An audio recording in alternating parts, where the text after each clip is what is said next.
Guys,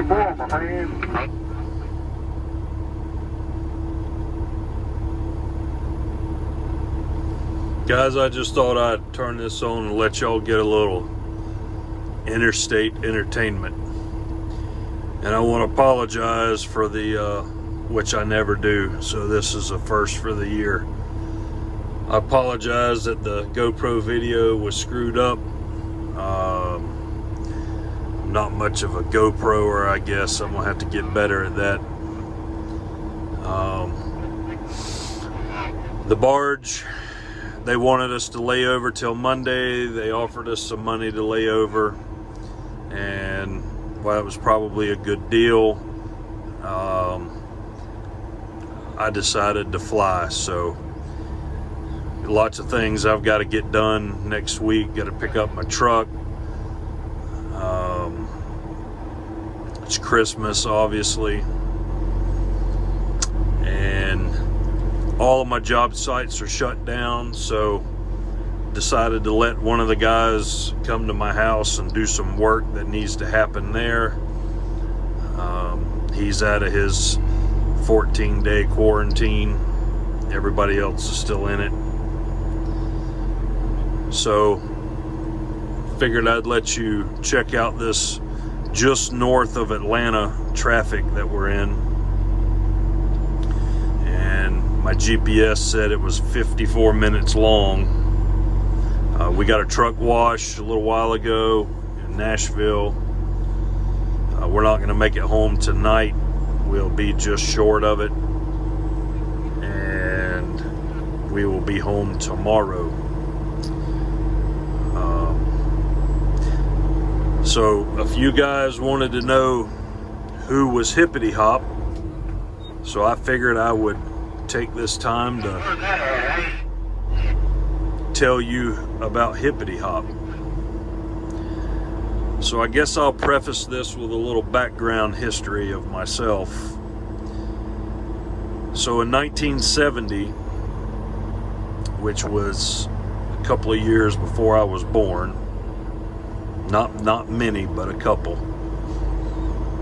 my grandfather and my father started a ready mix company in Green Cove Springs, Florida, on a leased piece of land in 1.5 miles, keep right on I-75 from Reynolds Industrial Park, which used to be a military base.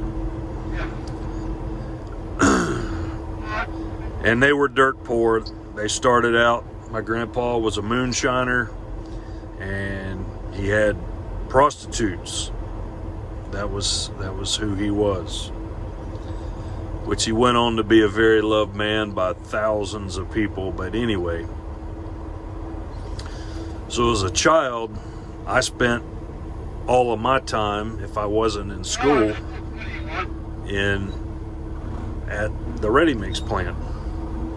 Come on, get in gear. In order to see my dad, I had to spend time at the ready mix plant. So there was a gentleman by the name of Lee Bradley, and as the company grew, he drove a Mack mini wheeler, and Lee, who would get the name of Hippity Hop later on, about 15 years later, from a gentleman named Jimmy Mount. So I'll tell you about him, and then we'll go on into Hippity Hop. So Jimmy Mount drove a cement tanker for Santee Cement Company out of Santee, South Carolina. And they used to deliver Portland cement to the batch plant, like 3 or 4 loads a day. And, you know, making that run, you got 1 load a day. And that's how we come to know Jimmy Mount, as he drove a cement tanker and he had a dedicated run. And as time went on, he would leave Santee Cooper, or Santee Cement, which then become Wholesome Cement. And he come to work for my dad as a mechanic. And Jimmy and I had two things in common. We both liked drag racing, and he had an old, I believe it was a 64 Barracuda that he turned into a drag car. And we'll get on into that more, but as I was a teenager, when I worked for my dad, I would run escort of oversized precast structures from Green Cove Springs, Florida to Thomasville, Georgia. And what that entailed is it would be the end of the day, and all of a sudden my dad would tell me, my parents are divorced and I live with my dad, and he would say, you need to be at the plant at 4:30 in the morning because you're going to run escort. You know, it was never given any proper notice, just last minute. So what that meant is be there at 4:30 in the morning, load up an air compressor in the back of I drove a Dodge Ram pickup, single cab. It was the first series that had the Cummins diesel in it. It was when my dad bought it new as a service truck. He ordered it with no overdrive in the transmission. So it would run 70 miles an hour wide open. And it would burn the tires off of it because it was geared so low. He always, would say, I don't know why we can't keep tires on this truck. Well, I know why, because I smoked their shit off of them as often as I could because I was a teenager. So anyway, what would happen is I would have to show up 4:30, load the air compressor in the truck, load up a bunch of tires and all the tire tools and all of that shit, jacks, bottle jacks, cribbing and stuff like that, because some of the step deck trailers had smaller tires.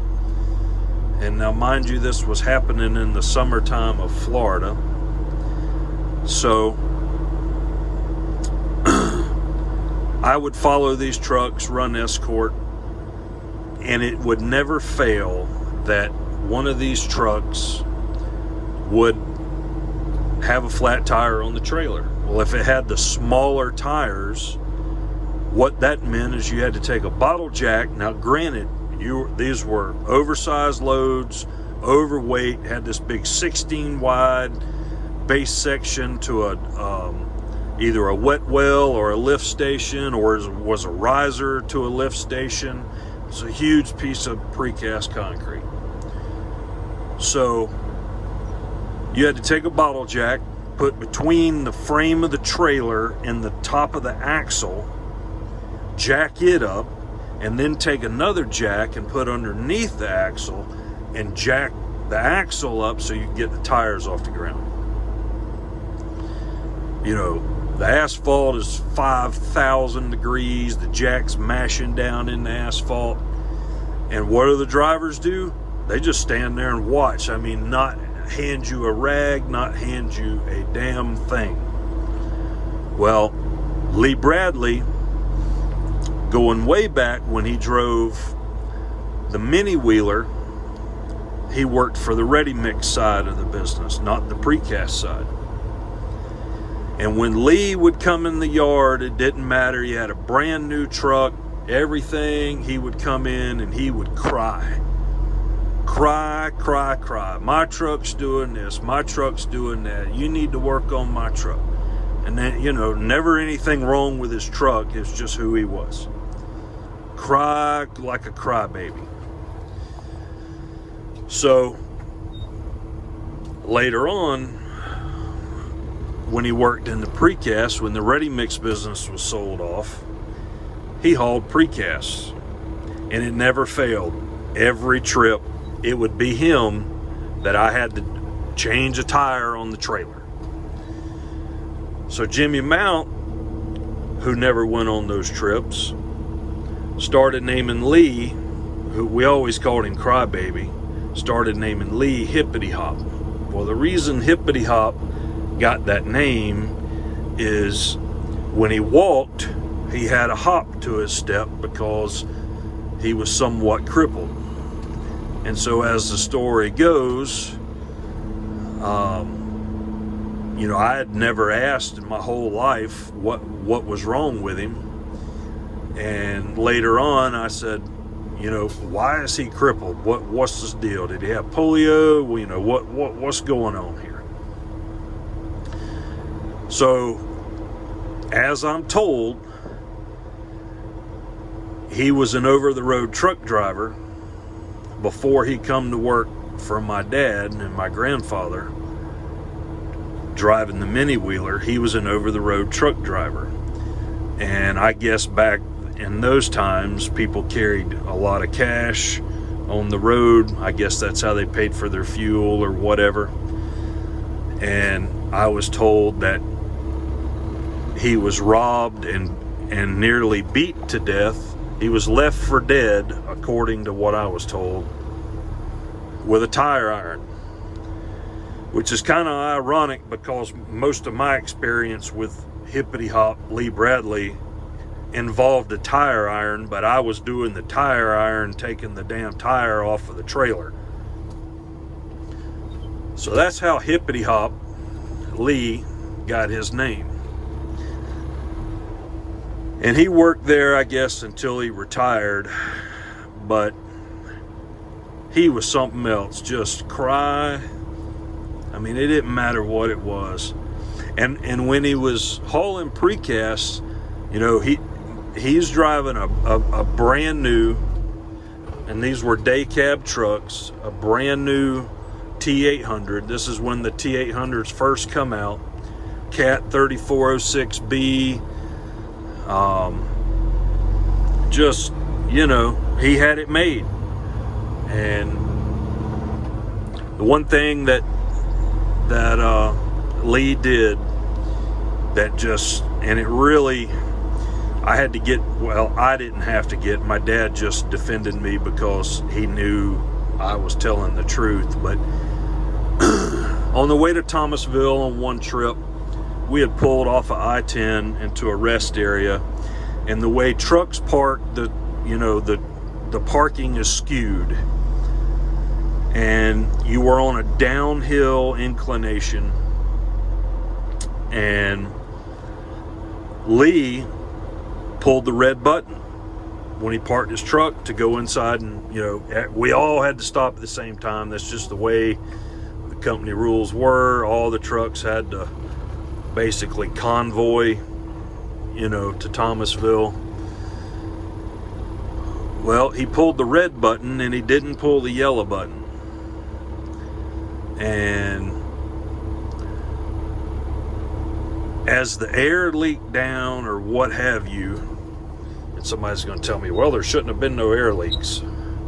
So as the air leaked down, you get to a spot where the spring brakes have not engaged yet and the vehicle is starting to roll.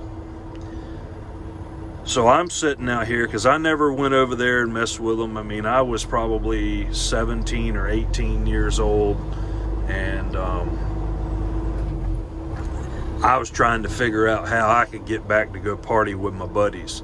And I had a badass 5.0 Mustang that would run 1050 in the quarter mile, and I had a bunch of friends and we did really stupid things, and I was never allowed to leave the trucks until the last truck was unloaded. That was what my dad made me do, so that's what I did. But anyway, so his truck, because he just pulled the red button and not the yellow button, if he would have pulled the yellow button, it would have made the red button come out automatically. Well, he pulled the red button, left the yellow button in. The yellow button controls the brakes on the truck. So I'm standing out here, and all of a sudden I see this tractor trailer loaded with a big wet well, or it might have been a base section, I don't remember. 16 wide, start rolling, goes over the curb, goes out in to the trees. It misses pine trees, and I'm like, holy shit, how is this happening? So it didn't tear up the truck or anything, but when the trailer rolled over the curb, it basically bent like 4 wheels. So you know what that means, right? Work for me. So it just so happened to be that the safety man, Mr. Dick Wondersea, who was a complete idiot, total fucking idiot. I don't know why my family hired that guy, but he was the dumbest son of a bitch I've ever met in my life. Anyway. In any of the 4 right lanes. So when Lee comes hippity hopping his ass out there in high speed, we open up the door. And the yellow button is engaged, but the red button is out. Now back then, you know, we didn't have these cell phones and stuff like that. We had a cell phone, but it was, you know, a bag phone. I said, Lee, you didn't pull the yellow button. And he just kind of looked at me. You can't tell nobody that. I'll get fired. They'll fire me. I won't get my safety bonus. So, you know, that's all he'd give a fuck about was a safety bonus. You see all these trucks pulling off the road? This is supposed to be an hour-long backup, but we're going to keep plugging away. So, as Lee, you know, is begging for me to not tell, we have to get the truck out of there. So we get it back up on the pavement, and guess what? I got to change 4 donut tires on this damn step deck trailer. And I was pissed. You know, I'm like, you son of a bitch. I'm out here baking my brains out, and you're causing me to have to do this. So what did I have to do? I had to take them all down. I only had 2 spares of each kind of tire. So I put 2 spares on, and the other 2, I had to break the damn tire off the wheel, and then take the tire hammer and beat the living shit out of the wheel to get it back in shape enough to where I could get it to hold air, and then go on to the job and unload. And man, I was nasty. It's unbelievable. I was so pissed off. So when we get back the next couple of days, Dick Wondersea sends a message out that he would like to see me in his office. And I'm like, okay. Now granted, he couldn't have really done anything to me, but not that I did anything wrong anyway, but he calls me in his office. He says, tell me what happened with these wheels, what went on. So I told him the whole deal, and Mr. Hippity Hop, he did lose his safety bonus, which he should have, which I didn't ever get no fucking safety bonus. You know, I was low man on the totem pole, and my dad worked the shit out of me, but just because, and for good reason in the end, I guess. But so they ended up taking Lee's safety bonus, and they tried to tell my dad that Lee was a professional driver and all of this shit, and he had been there for 20 years or whatever, ever how long it was, 18 years. And basically, he lost his safety bonus, and he was mad at me. He went to my dad complaining that I shouldn't have, I lied and all this bullshit. And I just said, hey, if what would make the truck roll out in the fucking woods, man? I mean, go ahead and fill us in. What would make it roll out in the woods? So Lee, Hippity Hop, after that, he really couldn't stand me, and I probably run escort another 30 or 40 times. And every time there was a flat tire, he'd set up there in the truck with the AC, why I changed it. And he got his name, Hippity Hop, from James Mount, also known as Jimmy Mount, who later on went to work for me once my dad retired from the precast business. I then went in the ready mix business, and he wanted to come work for me, and he did, and worked for me for, I don't know, maybe 10 years. And he told me that it was never a secret that he wanted to be an over-the-road truck driver, and he got him up enough money, and he bought him a Freightliner FLD, and he leased on to Cheetah, which I guess hauls containers. And he went on, and then he finally got him a Peterbilt 379. Continue on I-75. And he was, I guess, leased on to Landstar, I believe, at that point. And he ended up passing away of bladder cancer. But he worked with me and then for me for a long time. And he didn't like Hippity Hop either. He just, you know, everybody was tired of his crying. He was kind of like one of those sky is falling kind of guys. But I would imagine that Hippity Hop is most likely at this point, probably, if he hasn't passed on, he's probably way on up there in age. But that's the story of Hippity Hop. And you know, back when he drove a Mack mini wheeler, it was a DM Mack. If any of you guys know what that means the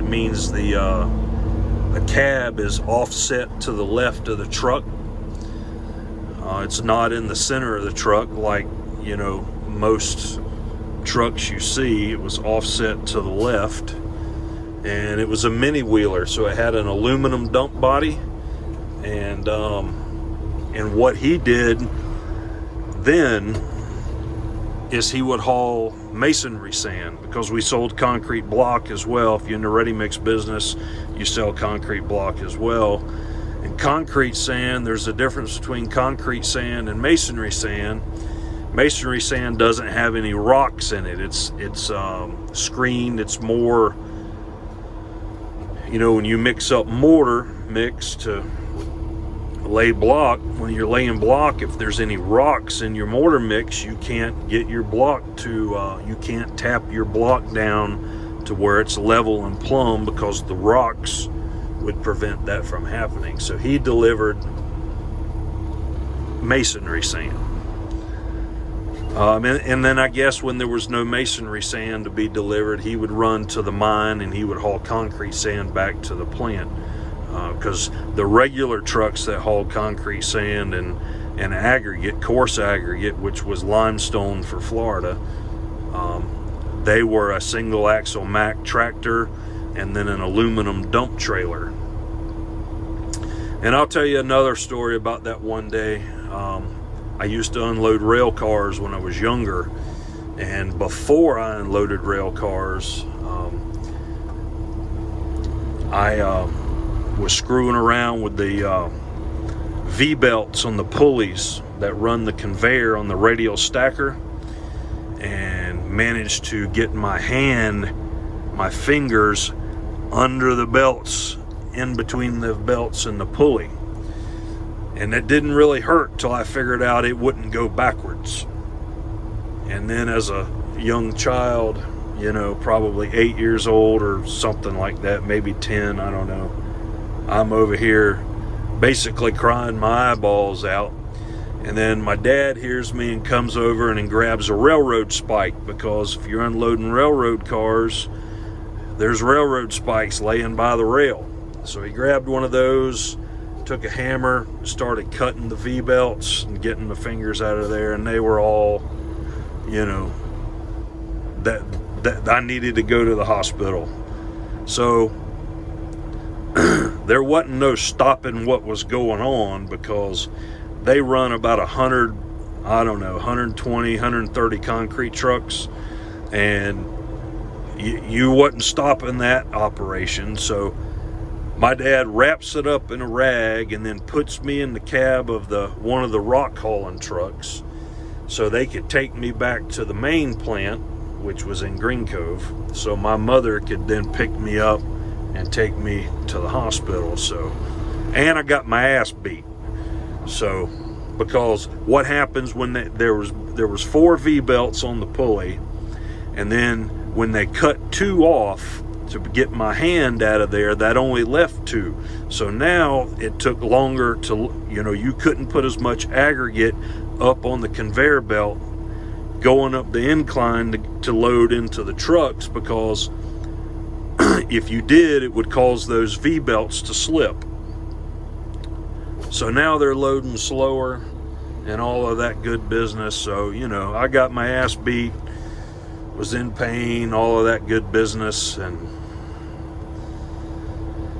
yeah, quite a lot of experiences in that industry. And I'm sure a lot of you guys have experienced some crazy things, but Hippity Hop was one of those that, you couldn't send him to do a challenging job, because it wouldn't get done, and then he'd cry about it and tell everybody in the company on how you wronged him for sending him to do something that was, harder than pouring a cup of coffee. And I don't know how he got his job or whatever. I can tell you that there was guys that worked there. I'll tell you the story of Bob Arnberg one day, a merchant marine.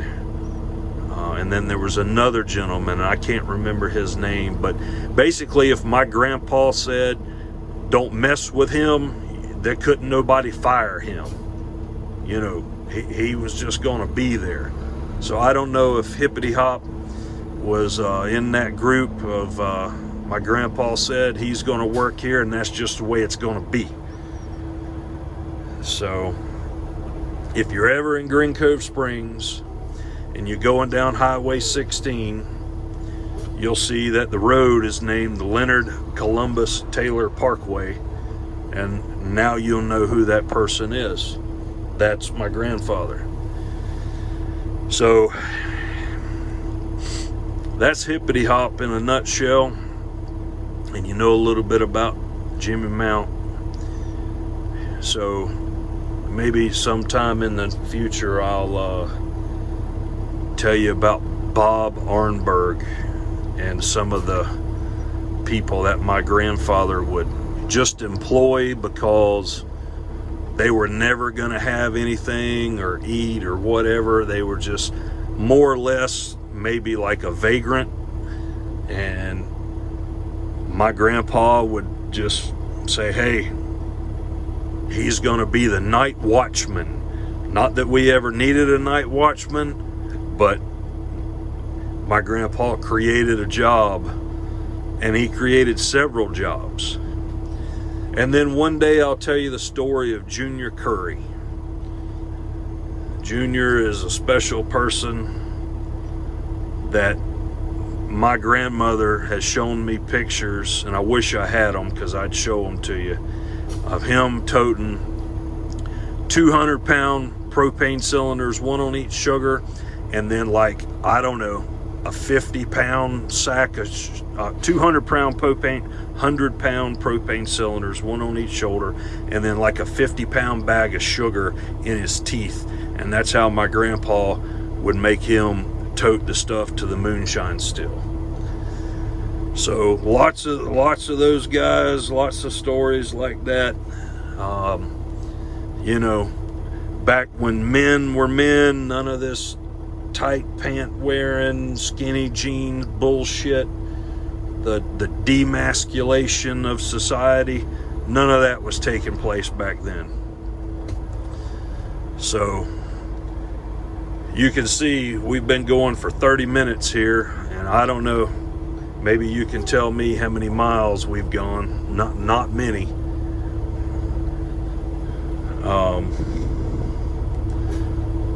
Probably gonna be home a little later than I thought.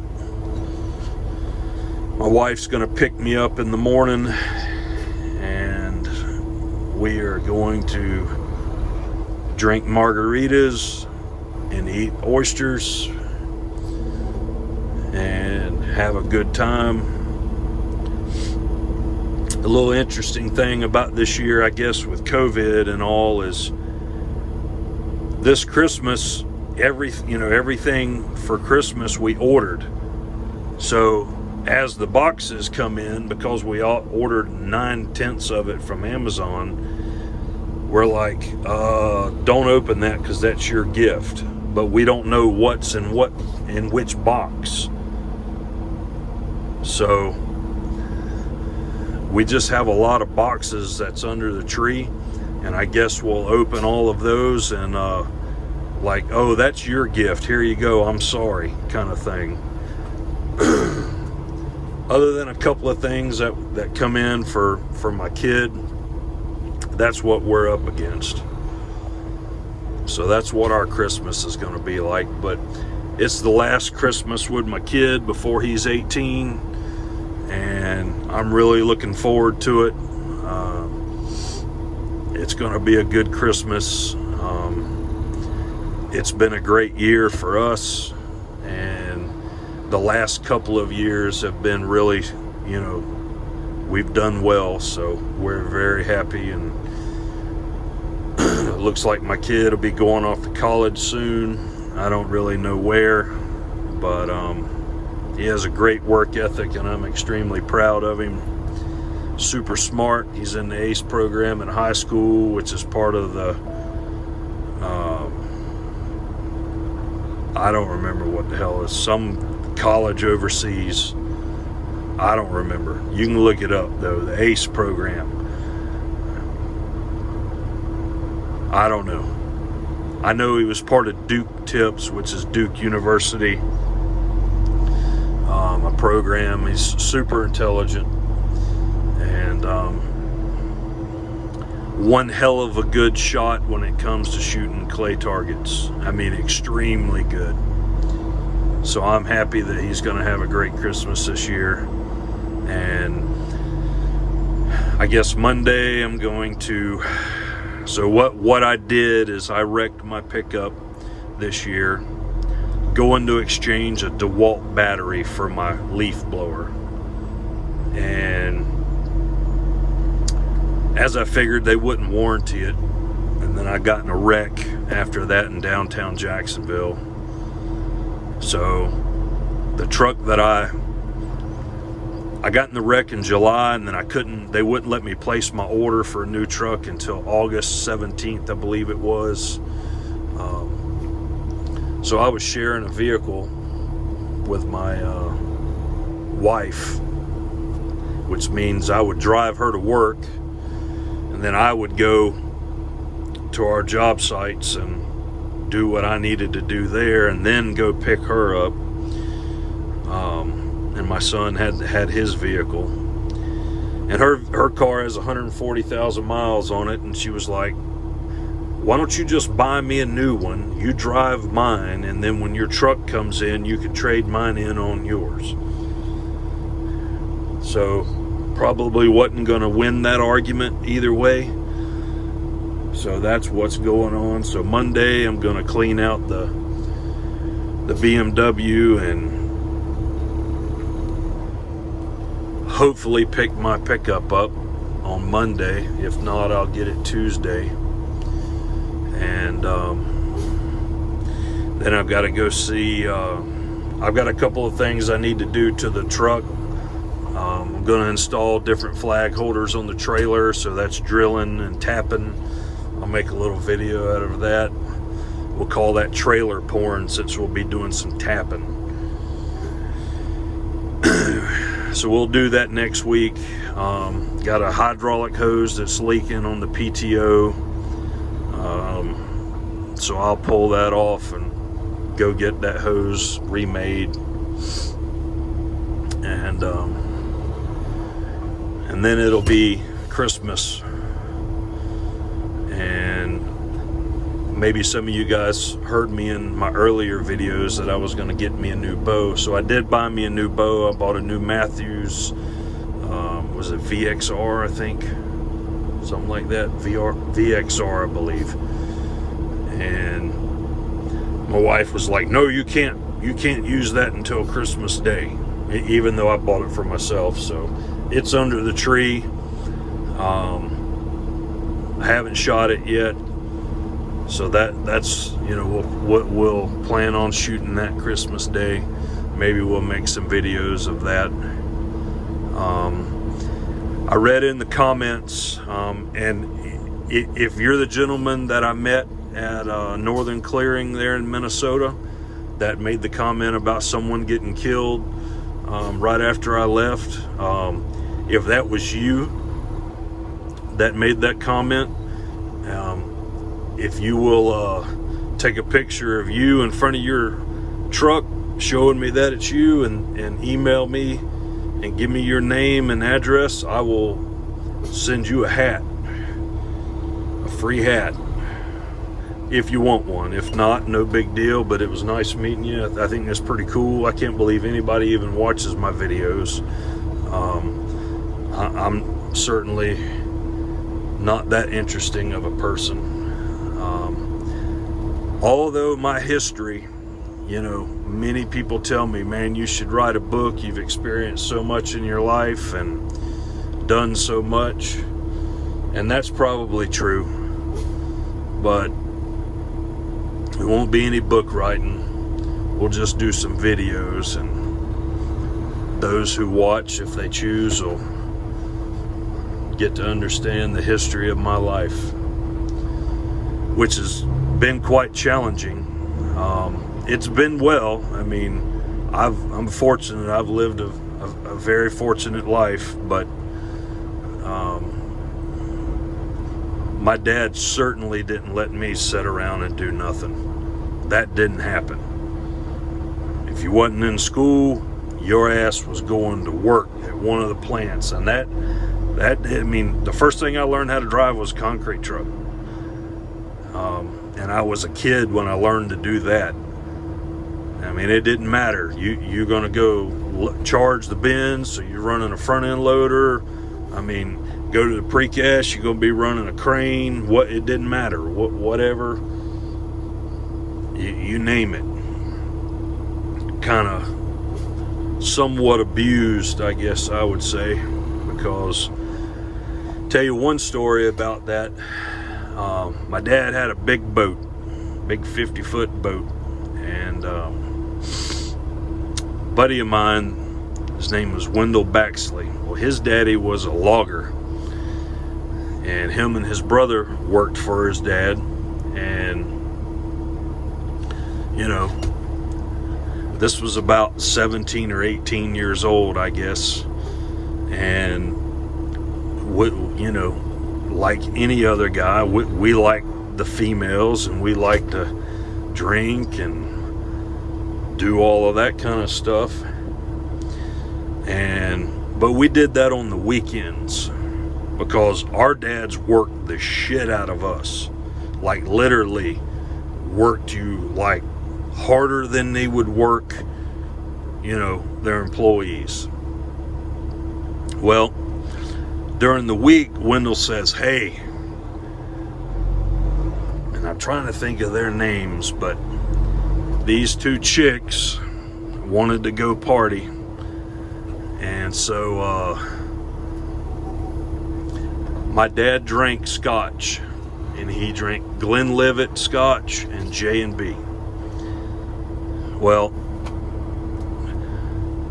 guess what? I grabbed up a half gallon of J&B that wasn't open, and we picked up these two girls, and we went to the boat to do some partying. And we killed off that half gallon of J&B scotch and managed to make it back home. And we got home about 5:30 in the morning.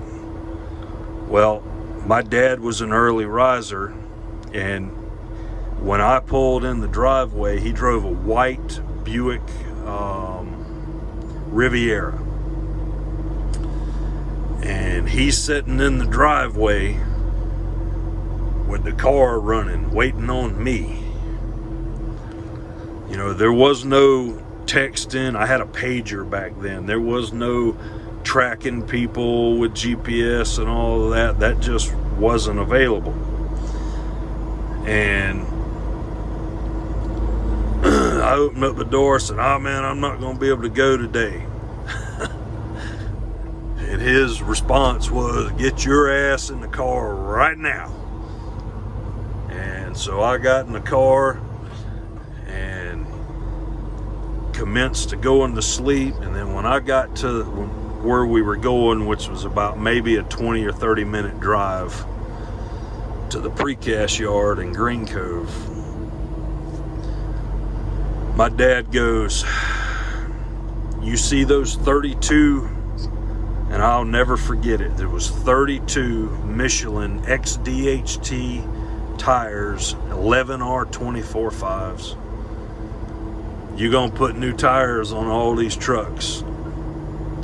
I'll never forget it. I was hungover, and it was, summertime,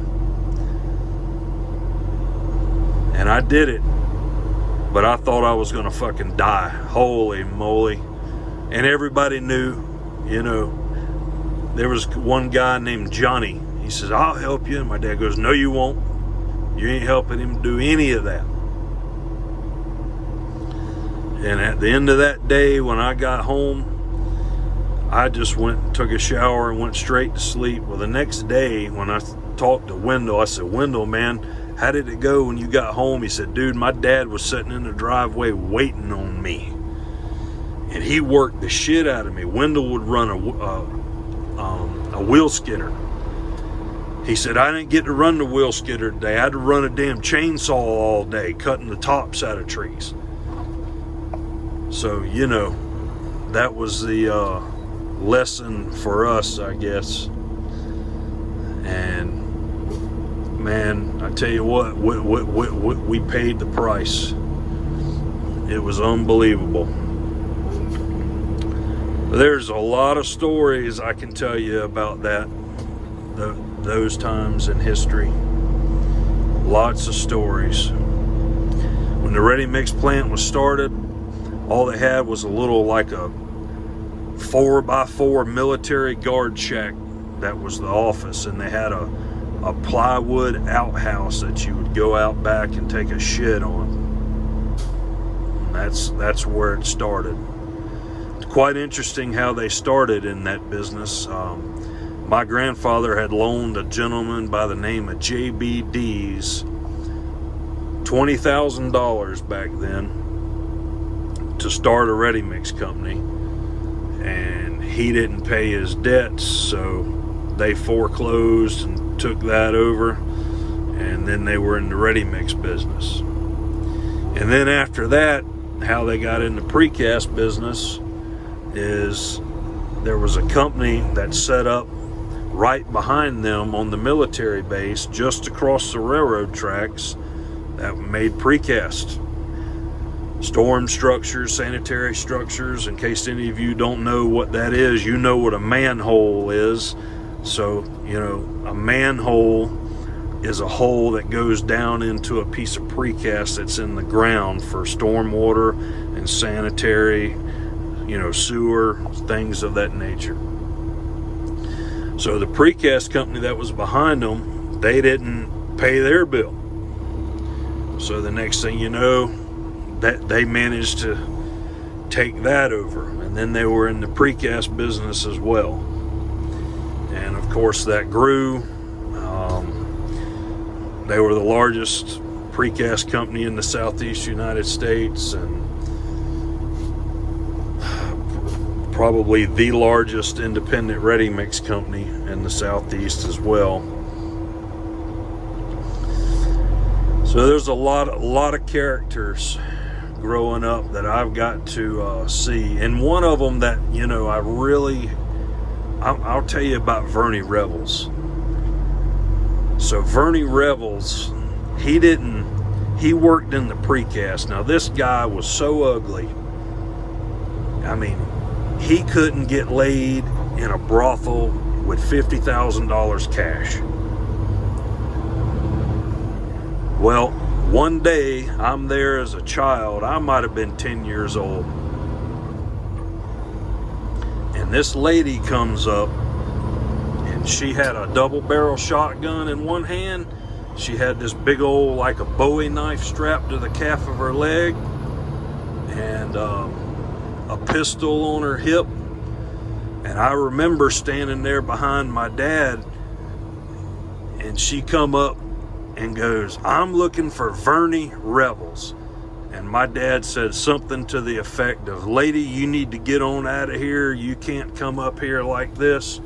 And she pointed that double-barrel shotgun at him. And I remember him saying, "He's right out back." So she went out back looking for Verney rebels, and you could see all these precast workers just scattering like fleas. Well, my grandpa, so they called the police, and my grandpa, now he was so powerful there. I mean, it's kind of like the police department would do whatever he asked. Well, they put her in the back of they fired a shot in the air, the police did, and she threw her gun down, started crying, you know, probably scared to death at that point. And so they put her in the back of the police car, and they were gonna book her and all of that, and my grandpa said, don't book her, just take her home, let her be. So that's what happened. And then, you know, Verney rebels was never seen again after that, at least not to my knowledge. I mean, he was just like, you know, when she come up there with that double-barrel shotgun, it's like he skipped 3 states or something. And turns out later on, what was told to me is that she and Verney were getting it on, and her husband come home and called him, and I guess he beat the shit out of her because of it, and she was going to make Verney pay. Was going to pay the price. So yeah, man, just crazy stuff like that, just unreal. And I mean, you know, it's really crazy, some of the things that I've seen, you know, take place over the years. But anyway, we're still here in this traffic jam. This is really messing up my travel time. Probably breaking every law in the book, you know, with this camera going, but who cares, right? I probably ain't got but maybe 5 good years left in me anyway. Might as well enjoy it. So, some of you guys have asked if I could put a tripod in the floor to show the shifting. I'll try and figure that out. The GoPro sucks as far as I'm concerned. I'd rather film on my iPhone. It just, I could put it in airplane mode and it works much better.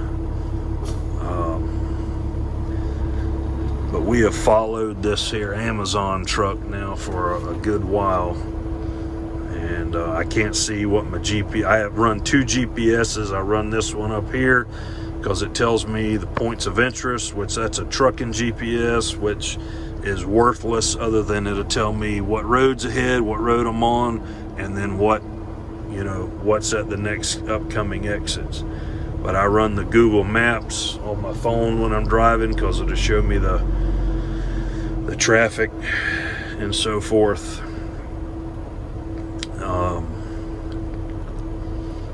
Other than that, it's been a really good trip. Was only been out 2 weeks. Revenue-wise, did really well. And if it wouldn't have been for the permit company, well, really the crane is what started the problem, because we had a load booked to Yakima, Washington, and from Michigan, and we had to cancel that load, but that would have made for a great month for the trucking. And some of you guys in the comments have said, hey, I want to drive for you.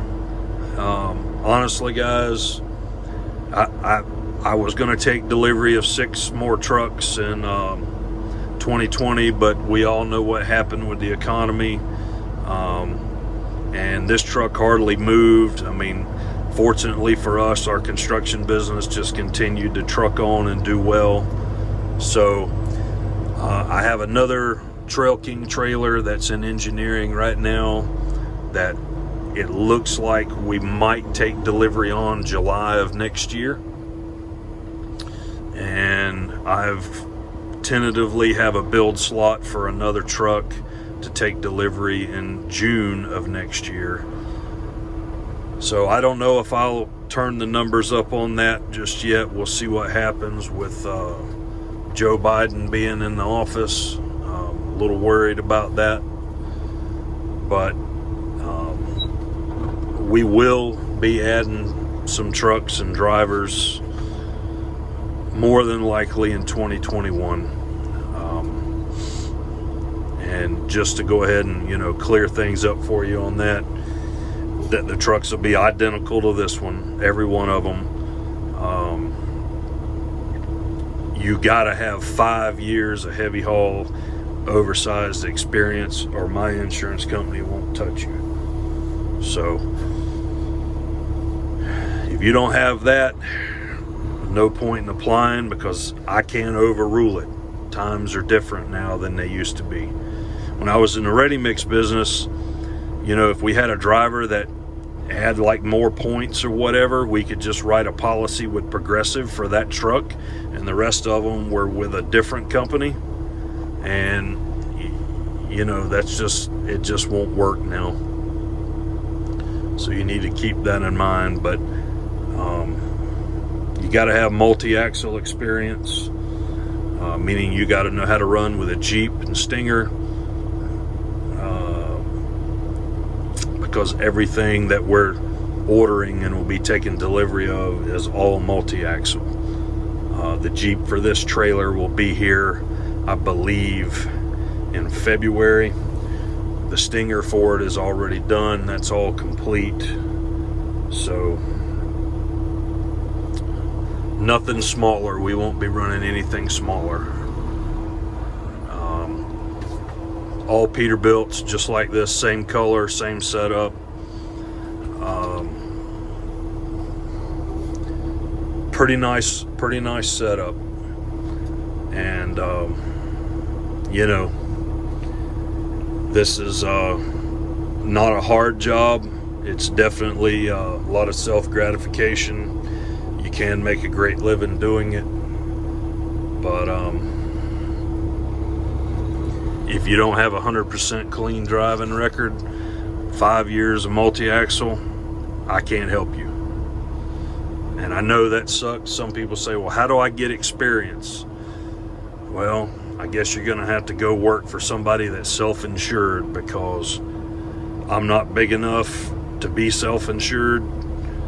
So I have to follow what the insurance company rules say. So that's it, guys. I don't know how much more of this traffic jam you want to see, or how many more stories you want to hear, but you now know who Hippity Hop is and who Vernie Revels is. And this is not a family channel, so be careful. If somebody's giving you some pussy and they're married, they might come after you with a double-barrel shotgun one day. So be careful about that. And I can just go ahead and tell you that it's really not worth it. Just be married and be happy and live a good life and eat well. So other than that, I guess, so the barge, the story with the barge is we booked the barge load, and they said, and I may have already told you this, they said, we want you to lay over till Monday because they can't get a crane to load it. Well, fuck that. I ain't doing it. Don't need to do it. So we're headed home, if I hadn't already told you that. But anyway, I really appreciate you guys watching, commenting, and like Mad DeBall says, there's plenty of dumbasses out there that'll load shit on my deck, my trailer, and I'm thankful for that. It's good to be hated, buddy. I love it. So